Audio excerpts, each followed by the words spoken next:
Salut les gars, j'espère que vous allez bien.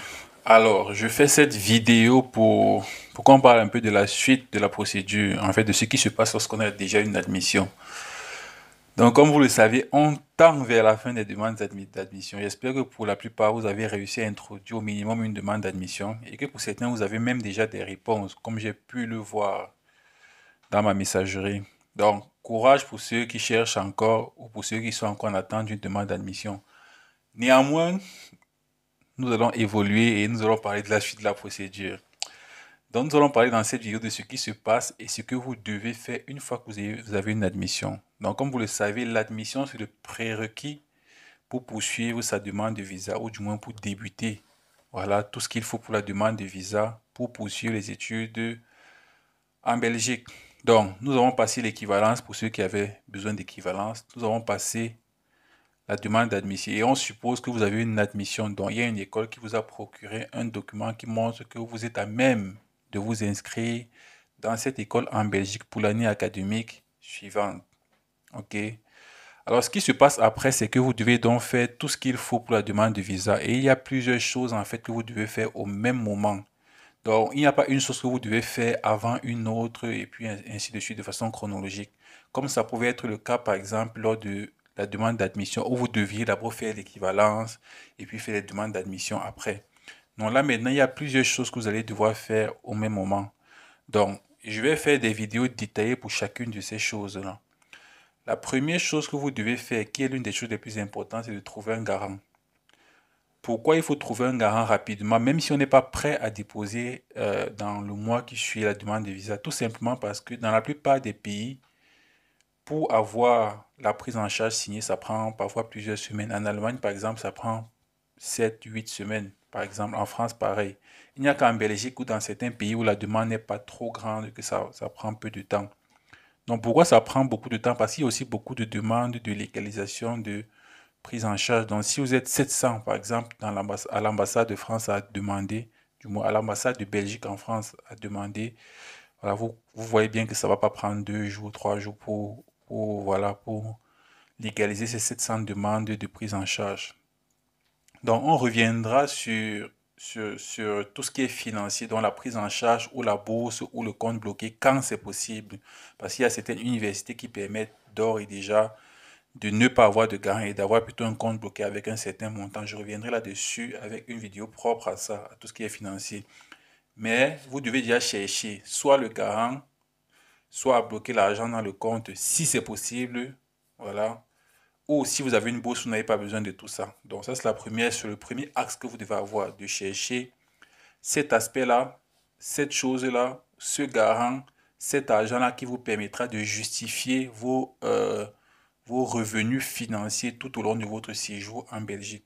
Donc pour la plupart des gens, c'est le garant. Mais on verra des cas spéciaux. Bien, vous cherchez déjà.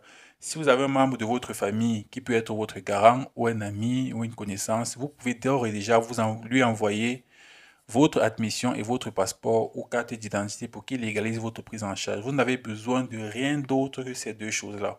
Donc, vous ne devez pas attendre de faire je ne sais quoi d'autre.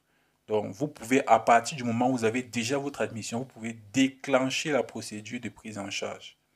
À partir du moment où vous avez votre admission, si vous êtes dans une université qui le permet, comme il y en a que peu, vous pouvez également déclencher votre procédure pour bloquer l'argent dans un compte. Ok. Et comme j'ai dit, il n'y a que peu d'universités qui le permettent, mais il faut savoir que vous n'avez besoin que de votre admission et de votre pièce d'identité. Donc ça, c'est le premier axe. Le deuxième axe sur lequel vous devez travailler, c'est de vous débrouiller pour faire rapidement votre entretien pédagogique. Alors, c'est quoi l'entretien pédagogique? Quand vous avez une admission, vous ne devez pas juste faire une demande de visa comme ça. Vous devez aller auprès du consulat ou bien de l'organisme qui est agréé par le consulat. Au Cameroun, par exemple, c'est Viabel qu'on appelle communément Campus Belgique et passer un entretien pédagogique. Ça veut dire que vous devez aller à cet endroit-là. Vous allez bien entendu prendre un rendez-vous. Vous allez aller à cet endroit-là. Je prends l'exemple du Cameroun à Viabel, prendre un rendez-vous, aller là-bas avec votre admission, votre bac, bref, vos diplômes, votre pièce d'identité.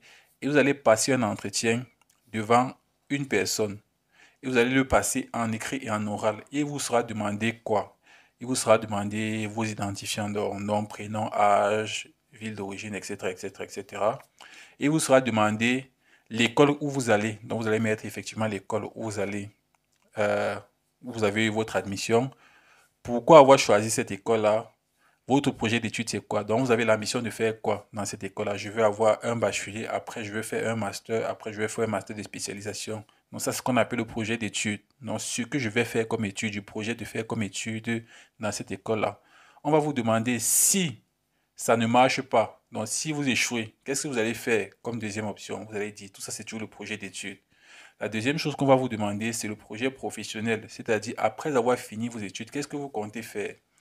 Est-ce que vous comptez rentrer dans votre pays? Est-ce que vous comptez travailler un moment en Belgique? Est-ce que vous comptez aller ailleurs en Europe? Est-ce que vous comptez rester en Belgique? Et j'anticipe sur vous parce que vous allez me demander c'est quoi la bonne réponse qu'il faut donner. Il n'y a pas de bonne réponse. Il faut juste justifier ce que vous dites.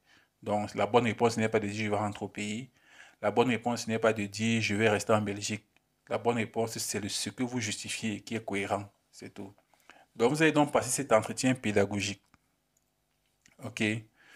Donc, et par la suite, donc ça c'est le deuxième axe. Le troisième axe que vous devez faire, c'est de préparer tout ce qui est paperasse. Donc, pour la demande de visa, par exemple, vous avez besoin de, du passeport. Si vous n'en avez pas encore, vous devez en faire. Vous avez besoin des documents légalisés au consulat, dont le baccalauréat pour ceux qui postulent au baccalauréat, avec le baccalauréat, l'acte de naissance et ce genre de choses que vous devez légaliser. Ça prend un certain temps parce qu'il faut faire une double légalisation. Par exemple, pour le bac, vous devez légaliser au ministère des Affaires étrangères pour le Cameroun ou pour les autres pays d'Afrique et puis légaliser au consulat. Ça prend un certain temps. Vous avez également besoin de l'extrait du casier judiciaire que vous devez également légaliser dans ces deux endroits-là. Ça prend un certain temps déjà pour le produire. Donc, vous devez vous débrouiller pour commencer à faire toute la paperasse. Donc, vous ne devez pas faire quoi? Vous ne devez pas chercher un garant. Attendre, je ne sais pas trop, 3, 4, 5, 6, 7 semaines, 8 semaines qu'il signe la prise en charge avant de prendre rendez-vous pour l'entretien. Attendre d'avoir le rendez-vous et de passer l'entretien avant de commencer la paperasse. Non, ces choses-là, vous devez les faire ensemble. Donc, par exemple, vous commencez, vous appelez votre garant et prend rendez-vous pour signer la prise en charge et pour la légaliser. Le même jour même, vous pouvez prendre rendez-vous auprès du campus Belgique ou auprès du consulat pour les pays où ça se fait directement au consulat pour passer votre entretien. Et la même semaine, vous commencez à réunir votre paperasse, donc à chercher votre casier judiciaire, à légaliser votre acte de naissance, votre bac, à faire vos photos 4x4, etc., etc. Donc voilà ce que vous devez donc faire une fois que vous avez votre admission. Ce sont ces trois axes-là. Le premier axe, c'est tout ce qui est prise en charge et besoins financiers. Le deuxième axe, c'est l'entretien pédagogique. Et le troisième axe, c'est de commencer à réunir la paperasse. Donc, tout ce qui est certificat médical, photo 4x4 et toutes les légalisations qu'il y a à faire, en fait. Voilà. Et la dernière chose que j'allais dire, c'est juste que vous n'avez pas besoin de logement, contrairement à la France ou à d'autres pays. Donc, vous n'avez pas besoin de justifier votre logement dans votre demande de visa. Vous n'avez pas besoin de louer un logement, vous n'avez pas besoin de réserver un hôtel. Vous n'avez besoin de rien de ça dans votre demande de visa étudiant pour les études en Belgique. Donc voilà, c'est tout pour cette vidéo. Et comme j'ai dit, pour chacun de ces axes, je vais refaire une vidéo pour vous expliquer dans les détails, en fait, ce qu'il faut. Ciao!